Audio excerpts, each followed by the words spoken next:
नमस्कार, मैं विकास एक बार फिर से आप सभी लोगों का कोहिनूर कैंपस में हार्दिक स्वागत और अभिनंदन करता हूं। जैसा कि आरआरबी एनटीपीसी की परीक्षा जो है 28 दिसंबर 2020 से शुरू होने वाली है। तो इस परीक्षा के संदर्भ में मैं आप सभी लोगों के लिए आरआरबी द्वारा विभिन्न परीक्षाओं में पूछे गए प्रीवियस ईयर के प्रश्नों का संग्रह लेके आया हूँ, जो कि 40 प्रश्न दिए गए हैं। यह हमारा सेट नंबर 2 है। इसके पहले मैं सेट 1 जो है अपलोड कर दिया हूँ और इस सेट में 40 प्रश्न दिए गए हैं। आइए हम इस सेट को हल करते हैं। इस सेट का पहला क्वेश्चन है, इनमें से कौन सा दुनिया का सबसे बड़ा द्वीप है? इनमें से दुनिया का सबसे बड़ा द्वीप कौन सा है? ग्रीनलैंड। ग्रीनलैंड जो है दुनिया का सबसे बड़ा द्वीप है। अगला प्रश्न है प्रश्न संख्या 2। प्रश्न संख्या 2 में पूछा गया है, सुल्तान अल्जान शाह कब किस खेल से संबंधित है? तो सुल्तान अल्जान शाह कब जो है यह हॉकी खेल से संबंधित है। प्रश्न संख्या 3, समय अवधि का सूत्र क्या है? समय अवधि का सूत्र जो है 1/आवृत्ति यानी 1/आवृत्ति जो है समय अवधि का सूत्र है। प्रश्न संख्या 4, लोकसभा के सभापति को अपना इस्तीफा पत्र किसको भेजना होगा? अर्थात लोकसभा के सभापति अपना इस्तीफा किसको देते हैं यानी सौंपते हैं? यह लोकसभा के उपसभापति को अपना इस्तीफा भेजेंगे। प्रश्न संख्या 5, बेकिंग सोडा का सूत्र क्या है? बेकिंग सोडा का जो फार्मूला होता है वह NaHCO3 होता है। प्रश्न संख्या 6, आईपीएल में पहला शतक मारने वाला भारतीय खिलाड़ी कौन है? आईपीएल में पहला शतक मारने वाला भारतीय खिलाड़ी जो है मनीष पांडे हैं।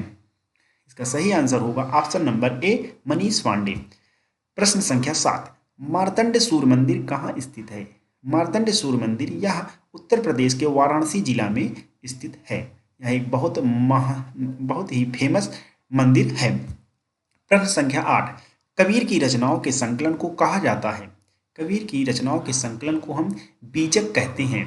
इसमें इनकी 3 रचनाएं शामिल की गई हैं, साखी, शबद, रामायणी। इन तीनों रचनाओं के संग्रह को यानी संकलन को हम क्या कहते हैं? बीजक नाम दिया गया है। अर्थात इसका सही आंसर होगा ऑप्शन नंबर सी, बीजक। अगला प्रश्न है, हरभजन सिंह का उपनाम क्या है? हरभजन सिंह को द टर्मिनेटर के नाम से भी जाना जाता है। अर्थात हरभजन सिंह का उपनाम द टर्मिनेटर है। अगला प्रश्न है, दांडी मार्च कब आयोजित किया गया था? देखिए, दांडी मार्च जो है महात्मा गांधी जी के द्वारा चलाया गया एक आंदोलन था। यह जो है 1930 ईस्वी में चलाया गया था। मिट्टी को ढीला करने और मोड़ने की प्रक्रिया को क्या कहा जाता है? तो मिट्टी को ढीला करने और मोड़ने की प्रक्रिया जोतना कहलाता है। इसका सही आंसर होगा ऑप्शन नंबर बी। अगला प्रश्न है, रंगपुर विद्रोह कब हुआ था? रंगपुर विद्रोह 1783 ईस्वी में हुआ था। इनमें से कौन सी फसल तेल की फसल नहीं है? इसमें दिया गया है ऑप्शन बाजरा, शीशम, मूंगफली और सरसों। इसमें से सही आंसर होगा बाजरा। बाजरा जो है तिलहन यानी तेल की फसल नहीं है। बाकी तीनों शीशम, मूंगफली और सरसों यह जो है तिलहन की फसल है। अगला प्रश्न है, 2000 की जनगणना के अनुसार भारत का कौन सा केंद्र शासित राज्य सबसे कम लिंगानुपात वाला राज्य है? इसका सही आंसर होगा ऑप्शन नंबर सी, दमन और दीव। दमन और दीव जो है यह केंद्र शासित राज्य में सबसे कम लिंगानुपात वाला राज्य है। अगला प्रश्न है, 7वें सेंट्रल पे कमीशन के चेयरमैन कौन है? अर्थात 7वें पे कमीशन आयोग के चेयरमैन जो है अशोक कुमार माथुर हैं। 7th पे कमीशन के चेयरमैन अशोक कुमार माथुर हैं। अगला प्रश्न है, केंद्र शासित प्रदेश पुदुचेरी में कितनी लोकसभा संसदीय निर्वाचन क्षेत्र सीटें हैं? केंद्र शासित प्रदेश पुदुचेरी में 1 लोकसभा संसदीय निर्वाचन क्षेत्र सीट है। अगला प्रश्न है, इनमें से कौन सा देश में गोबी रेगिस्तान स्थित है? मंगोलिया। इसका सही आंसर होगा मंगोलिया। इनमें से जो है मंगोलिया में जो है गोबी रेगिस्तान पाया जाता है। अगला प्रश्न है, काजीरंगा राष्ट्रीय उद्यान कहाँ स्थित है? तो काजीरंगा राष्ट्रीय उद्यान जो है असम राज्य में स्थित है। अगला प्रश्न है, इनमें से कौन सा ऑक्जेलिक एसिड का प्राकृतिक स्रोत है? तो इसमें दिया गया ऑप्शन दूध, चींटी का डंक, नींबू और टमाटर। देखिए, सबसे पहले हम समझ लेते हैं ऑक्जेलिक एसिड जो है यह फलों में पाया जाता है। तो इसका सही आंसर होगा टमाटर। टमाटर में जो है ऑक्जेलिक एसिड पाया जाता है। चींटी के डंक से जो है फार्मिक अम्ल पाया जाता है। अगला प्रश्न है,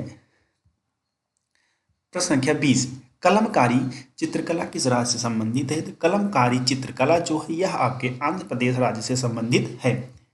अगला प्रश्न है, पृथ्वी की आंतरिक गर्मी से प्राप्त ऊर्जा को कौन सी ऊर्जा कहा जाता है?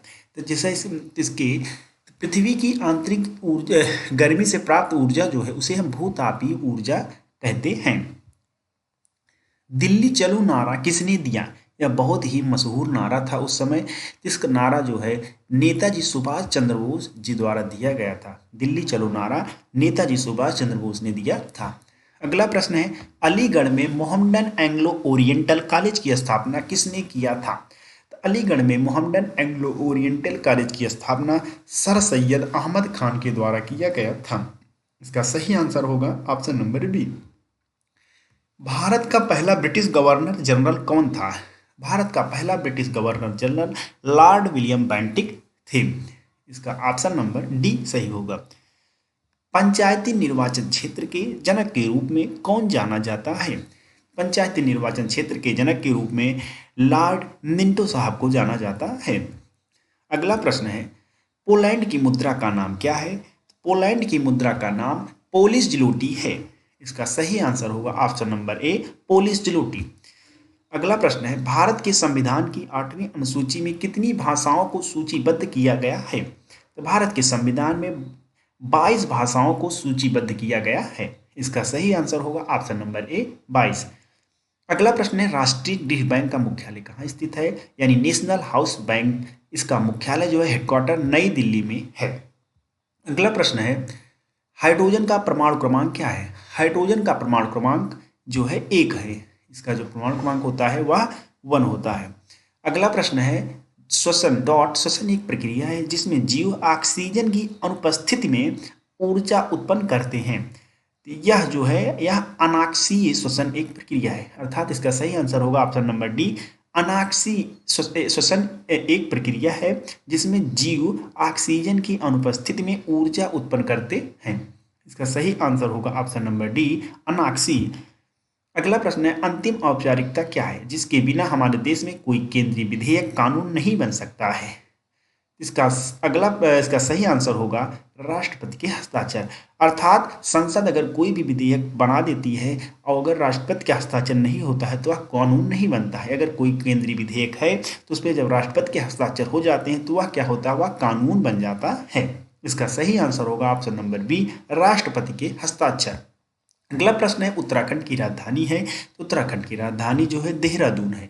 इसका सही आंसर होगा ऑप्शन नंबर सी देहरादून। अगला प्रश्न है, कनिष्क किस वंश के राजा थे? तो कनिष्क जो है कुषाण वंश के राजा थे। इसका सही आंसर होगा ऑप्शन नंबर ए कुषाण। अगला प्रश्न है, भूटान की राजधानी कौन सी है? तो भूटान की राजधानी जो है थिम्पू है। इसका सही आंसर होगा ऑप्शन नंबर ए थिम्पू। अगला प्रश्न है, ईपीएफ का पूर्ण रूप क्या है? यानी ईपीएफ का पूर्ण रूप जो है एम्प्लॉयज प्रोविडेंट फंड होता है। ईपीएफ का फुल फॉर्म जो होता है एम्प्लॉय प्रोविडेंट फंड। इसका सही आंसर होगा ऑप्शन नंबर ए। अगला प्रश्न, निम्नलिखित में से किसे भारत के राष्ट्रपति के रूप में निर्विरोध निर्वाचित किया गया था? तो इसमें भारत के पहले राष्ट्रपति के रूप में निर्वाचित होने वाला पहला राष्ट्रपति थे नीलम संजीव रेड्डी। नीलम संजीव रेड्डी को भारत के राष्ट्रपति के रूप में निर्विरोध निर्वाचित किया गया था। इसका अगला प्रश्न है, पोर्टफोलियो सिस्टम किसके द्वारा लागू किया गया? पोर्टफोलियो सिस्टम जो था यह लॉर्ड कैनिंग के द्वारा लागू किया गया था। अगला प्रश्न है, घूमर लोक नृत्य किस राज्य का है? तो घूमर लोक नृत्य जो है यह आपका राजस्थान राज्य का लोक नृत्य है। अगला प्रश्न है, मुल्तान क्रिकेट स्टेडियम इनमें से किस देश में स्थित है? तो मुल्तान क्रिकेट स्टेडियम जो है आपका पाकिस्तान देश में स्थित है। इस सेट का लास्ट प्रश्न है, राज्यसभा के सदस्यों की कार्यावधि कितनी होती है? तो राज्यसभा के सदस्यों की कार्यावधि जो है 6 वर्ष होती है। Thanks for watching my video. यदि आपको हमारा वीडियो पसंद आया हो तो प्लीज़ इसे लाइक करें, शेयर करें और जो भी इस चैनल को अभी तक सब्सक्राइब नहीं किया है तो चैनल को सब्सक्राइब करें और हाँ नीचे कमेंट में अपनी राय जरूर दें। धन्यवाद।